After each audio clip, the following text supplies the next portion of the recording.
and welcome to SVG-TV's news for Wednesday, July 26, 2023. I'm Triska Campbell with the details. Minister of Finance, Economic Planning and Information Technology Camila Gonsalves tells SVG's developmental partners at a meeting on Tuesday at the NIS conference room that though SVG will like support in its economic stimulus programs such as construction, agriculture and tourism, there is a different list of priorities for national development.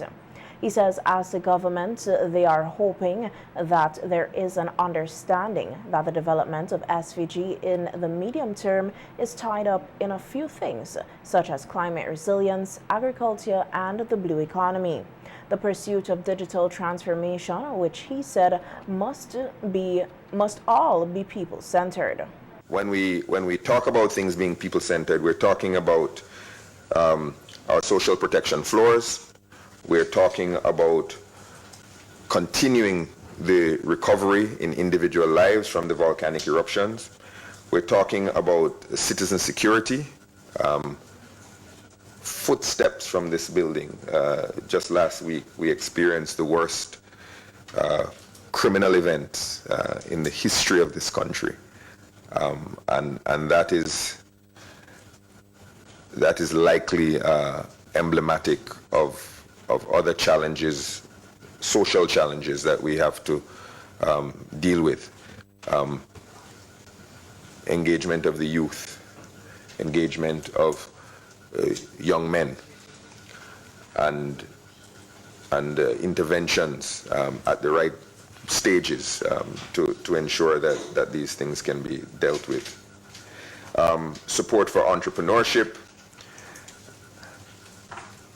advances in education and educational access, and that includes not just formal education but technical and vocational education, and significant investments in health. That would be the sort of the people basket of the developmental agenda. Noting that in each of the areas the government has large and small projects, including the multi-million-dollar port modernization project currently under construction in capital Kingston, which is expected to make trade more efficient and doing business in SVG much more easier. Minister Gonsalves says given the multiple disasters and hazards experienced, they have realized that SVG is not climate resilient and they will have to continue to invest heavily in climate resilience. We have the geography that we have, and it has implications for our vulnerability, it has implications for resilience building. It's a very important part of where we want to be developmentally, not only physical infrastructure, but in building codes, in approval methods, in planning, and in the technical support that we require post-disaster to help build and increase resilience. And the World Bank is helping us very much in that regard. The issue of climate resilience permeates everything that we do at this point.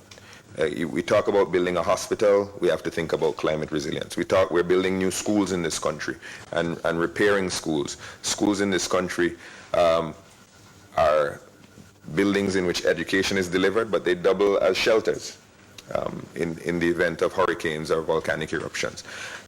The roads, the bridges, the government buildings all have to be climate resilient, and that's a very important part of reducing the cost post-disaster, which is a drag on us developmentally. That's something that we're very, very keen on. Minister Gonsalves also told the developmental partners that the government is also keen on engaging the young people, noting that SVG still has a stubborn level of youth unemployment, troubling levels of youth apathy, and a disengagement with some of the important things going on in the country. We're trying to engage young people on multiple levels. We're trying to engage them educationally. We're trying to engage them in the delivery of technical and vocational skills. 3 years ago, there's a certification called the CVQ, which is the Caribbean Vocational Qualification. 3 years ago, we were delivering 50 to 100 of those a year. Now we're delivering over 1,000 a year to young people. This year, close to 1,500. Again, the UK is involved in that through the SKY program, as is the World Bank through various programs. We are YATE, I believe is the name of the World Bank program. We as the government have a grant program called Prime, where we give cash grants to young people with good business ideas, and we have assisted over 1,200 young people with Prime grants. The engagement of young people in this developmental journey is very, very important to us, and whichever ways we can get that worked into our developmental milieu is very important. The main objective of the Development Partners meeting hosted by the government of SVG and the United Nations, Barbados, and the Eastern Caribbean was to strengthen the tripartite relationship with the government of SVG, its development partners, and the United Nations to improve the coordination and delivery of development support to SVG as the country transitions from recovery to building resilience. The council members of the Eastern Caribbean Central Union, the ECCU, have voted to remove Queen Elizabeth II's image from the Eastern Caribbean dollar, marking the end of an era that has spanned decades. The historic decision was taken during the 105th meeting of the Monetary Council held here in SVG on July 21, 2023. The late Queen's portrait, which has been a symbol of British banknotes and coins for generations, will now be replaced by the ECCU logo. However, this change will not be immediate.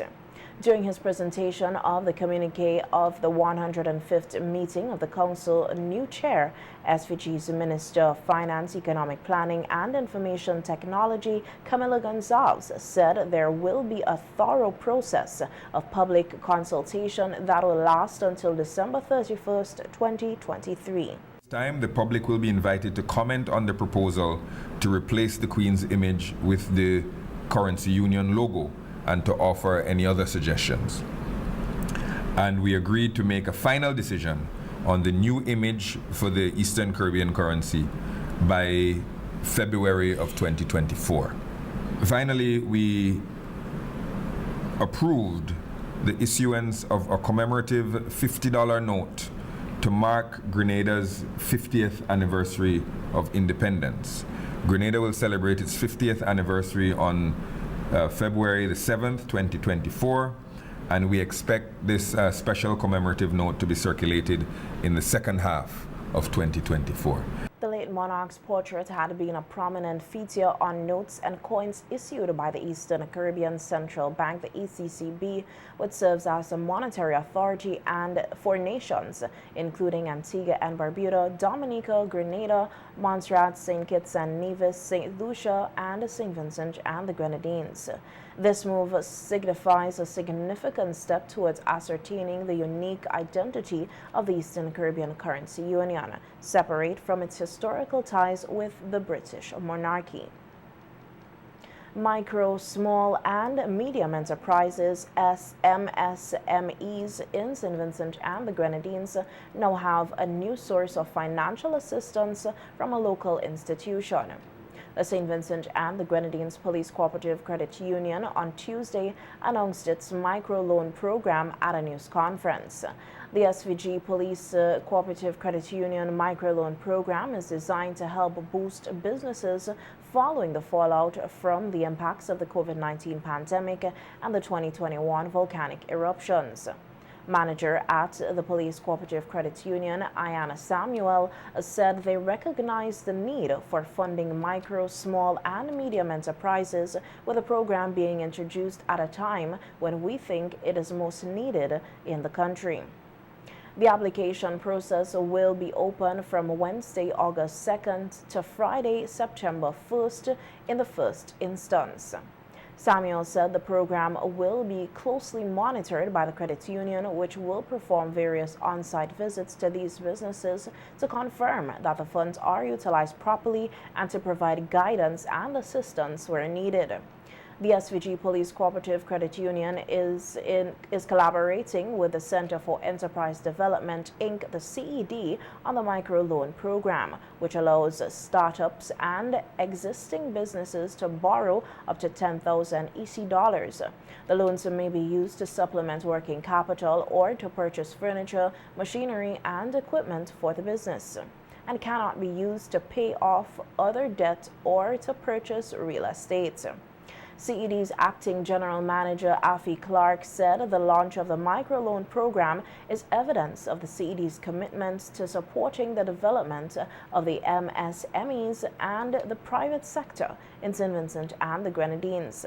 She said the CED hopes that this microloan program will serve as a model for other financial institutions to establish similar initiatives with a focus on small businesses. For more information on the microloan program, you can contact the SVG Police Cooperative Credit Union office or the CED. The Inland Revenue Department is looking to introduce a new tax system soon.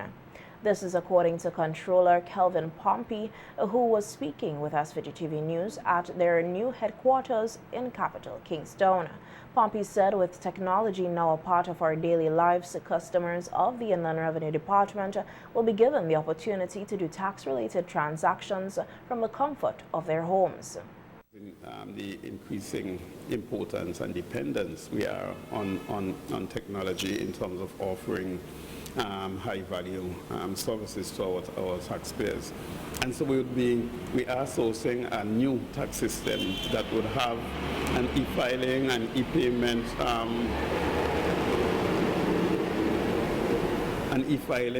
e-payment component, which means that taxpayers would then be able to stay in the comfort of their home and transact business with the tax department. We are also in the process of rolling out an electronic receipts for all tax type. So rather than the cashier now having to write a receipt, that would be printed electronically. And we expect that that is going to reduce our waiting queuing time in line by up to a third of the time. And so once we implement that, we expect to see faster turnaround in the lines. And I think overall we want to take the opportunity of moving to a new headquarters to, as I said earlier, to renew the way we see ourselves, which means looking at all areas of the operations. I think particularly we have to look at our culture and overall attitude and ensure that as a tax department we lift our game so that the taxpayers of St. Vincent and the Grenadines who have invested their money and given us this building, can get dividends in the form of higher quality customer service, faster response to letters and queries and things like that. So I think the staff, we are going to have to be challenging our staff in terms of making the necessary attitudinal adjustment to ensure that we live up to the expectations that we have from this building, that is to deliver higher quality service and of course to collect more revenue for the government, because at the end of the day that is our mandate. Pompey also noted that they will continue with their efforts to identify persons who are not paying their taxes to ensure that they do so. This facility would allow us, because now we have much better accommodations, we have interview rooms, we have a large conference room, we have good waiting areas, as so you can see. So we are in a position now to, I think, be much more robust and proactive in terms of identifying persons who have not been complying, who have not either been filing or paying. So we will be doing that, and especially again in terms of the self-employed persons, the small businesses, unincorporated businesses. We are going to especially be focused on that, since we recognize our statistics are showing that that's where our highest level of non-compliance lies at this time. And so we would be doing the necessary things, put them in place to ensure that we lift that level of compliance. Operations at the new Inland Revenue Department on Grenville Street, adjacent to Star Garage and opposite the Methodist Church Hall building, began on Monday, July 24th, 2023. Leader of the opposition, Dr. Godwin Friday, has reiterated his calls for the appointment of Deborah Charles as the clerk of the House of Assembly to be revoked. At a news conference today at the NDP's headquarters, Dr. Friday said the appointment of Charles is a blatant disregard for the established practice and constitutional requirements for the position of the Clerk of the House of Assembly, given the nature of the position and her own political activism on behalf of the governing Unity Labour Party. Dr. Godwin Friday noted that he raised the matter during the last sitting of the House at Kaliakwa on July 13th, and that he also informed the House that he had written to the chairman of the Public Service Commission, the PSC, stating his concerns and urged the reconsideration of the decision to appoint Charles to the position. While acknowledging that the PSC is an independent body and he cannot tell them what to do, but as a concerned citizen, as a member of parliament, as the leader of the opposition, he is entitled to raise his concerns.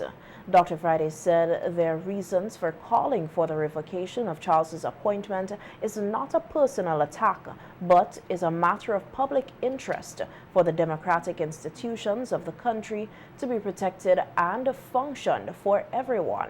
Is this matter important to all of us? First of all, we are a country of laws. We repeat these things, we say them, we pay lip service. Many people, they pay lip service to this requirement, and frequently they fail to act in a manner consistent with that sacred principle. Some of the worst offenders are in the present government.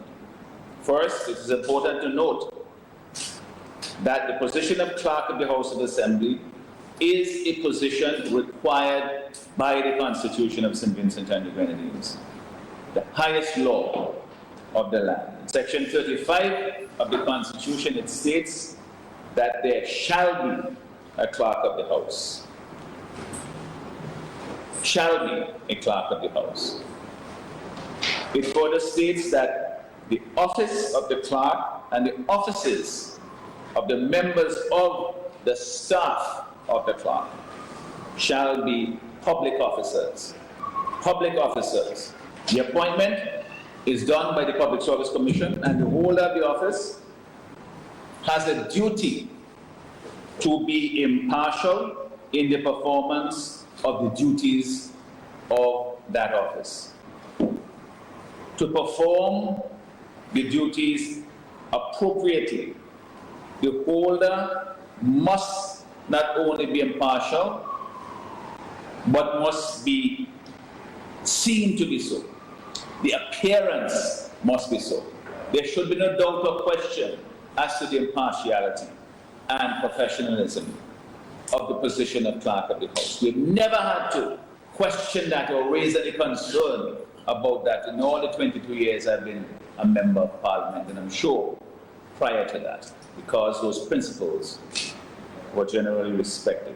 Noting that a clerk is critical to the functioning of the Parliament and under the Constitution has a very important role to play in the moving of the motion and no confidence against the government, which is a major undertaking under the Constitution, Dr. Friday said, given that the clerk could have a role to play in such an important matter, there cannot be any doubt about the impartiality and professionalism of the clerk. We cannot fear that political loyalty to the ruling party may impair her judgment and prevent her from doing her duty. I think that is a reasonable position for anyone in the Parliament, and certainly anyone who understands our system of government, and most of our people do.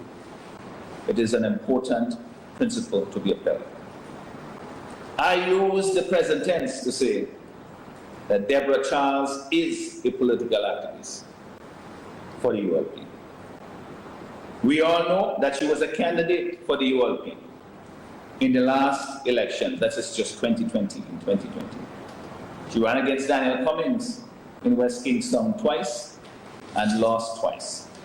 She is still the caretaker for the ULP in that seat, as far as I know, as no replacement has yet been declared. She sat in Parliament on the government side as a senator leading up to the last general elections, a mere 2.5 years ago. Yet, last month, she was appointed to be clerk of the House. Could she not find a less sensitive and critical position to hold following her electoral defeat and termination as a senator? When I raised the objection in the House, the Speaker was quick to praise the clerk's diligence and professionalism. Clearly, she did not give much consideration to the objections I had raised, nor did the Prime Minister, for that matter, as he sought to diminish the significance of the concerns I raised. Dr. Friday said Charles's appointment and continued political activism is a flagrant disregard for what is proper and how the office of the clerk is to be regarded, and it brings the office into dispute, which weakens the democratic processes in the country. Reasoning: how can members of the opposition go to Mrs. Charles for assistance as the clerk when she continues to campaign for the ULP on her Facebook page and in other activities, and only recently was on the other side of the House essentially combating members of the opposition on our side? It is not reasonable to expect us to disregard our recent roles and continued political activism in the ULP and now see her as an impartial public officer. It's not reasonable to expect people to do that. Most reasonable people, if not all, would say that this creates a very serious question as to the impartiality of the clerk. The appointment puts the House in a bad light by casting a shadow of political partisanship over the office, and it will have a negative impact on the work of the opposition in the House. I am glad to see that recently the Public Service Union has put out a statement condemning the appointment and calling for it to be revoked. I think it is not fair for career public servants, and I'm sure that the union, the Public Service Union, can represent them ably. But I do not think it is fair for career public servants to see that a ULP activist is parachuted into a position, a plum position, that many of them might have aspired to holding. It must be demoralizing to public servants who have that aspiration and see that it's just simply taken away without a chance to fairly compete. The opposition leader said that he is yet to receive a reply or an acknowledgement to his letter written on July 13th to the chairman of the Public Service Union on the matter, but he expects it will come soon, and that in the meantime they will continue to raise the matter as it remains a sore issue, not only for them as the opposition, but other members of the society, and it must be addressed. On the crime situation in the country, the opposition leader said it is out of hand, and with 35 killings thus far, SVG seems on track to break the record for killings that was set last year with 42, and he hopes this does not happen. Dr. Friday urged everyone to come together for a time of prayer for the nation at an event next Thursday in capital Kingston. That is simply unacceptable. The trend now is simply unacceptable. The people of St. Vincent and the Grenadines are suffering because crime and violence continues to increase in our communities. They are frightened and have retreated into their homes. Check out the night spots and you will see that yourself. Sometimes it's because people don't have money, yes, but a lot of it is people are afraid. They just can't be bothered. They say, let me just stay home safe, keep myself quiet. People need to believe that they can change things. They need to feel empowered. This can only come from being together and working together. Several weeks ago, Prime Minister Gonsalves said that they were working on a plan to deal with the situation, but as of not yet, still no plan has been presented. to the nation. As leader of the opposition, I am calling on our people to come together for a time of prayer for our nation, a national vigil, so to speak. We need this very badly. We need each other, support of one another, very badly.